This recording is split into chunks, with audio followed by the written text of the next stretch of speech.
நீங்க எங்க கடன் வாங்குவீங்க எனக்கு தெரியாது. நான் போய் செய்யறோம் அவ்வளவுதான். எங்க அக்கா 4 பேருக்கு சொல்லி காரி துப்புவா. இப்ப இருக்க சூழ்நிலைக்கு யார் வீட்டுல எந்த ஃபங்க்ஷனா இருந்தாலும் என்னால 1 ரூபா கூட போய் செய்ய முடியாது. எங்க செஞ்சுதாங்க ஆகணும். ஏய் சொன்னா கேளு, மம்பு எடுத்துக்கிட்டு எங்க செஞ்சுதாங்க ஆகணும். ஐயோ தங்கச்சி வராய் கம்முன்றே சத்தம் போடாத. வா தங்கச்சி வாமா. வாங்க மாப்ள. வாங்க வாமா. அண்ணா உன் மருமக வயசுக்கு வந்துட்டான். சாம்பார் ஆப்பு எனக்கு. நான் கொம்பரக்கட்ட மண்டையா. என்னண்ணா ஏதோ அதிர்ச்சி ஆகுறீங்க? இல்ல இது வந்து ஆனந்த அதிர்ச்சி. ஆமா சரி அதான் முன்கூட்டியே சொன்னா சீர்வரிசை எல்லாம் ரெடி பண்ணி வைப்பீங்களா, அதுக்கு தான் சொன்னேன். அதான் செஞ்சு தானே ஆகணும். அப்புறம் தாய் மாமாங்கிற மாதிரி வந்துருங்க மாமா. சரி மாமா வந்துருங்க. அண்ணி வந்துருங்க. சாப்பிட்டு போமா.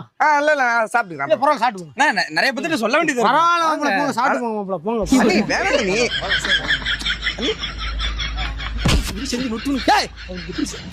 எப்படி செஞ்சு கிளிப்பு நான் பாக்குறேன். ஏய் போங்க போ.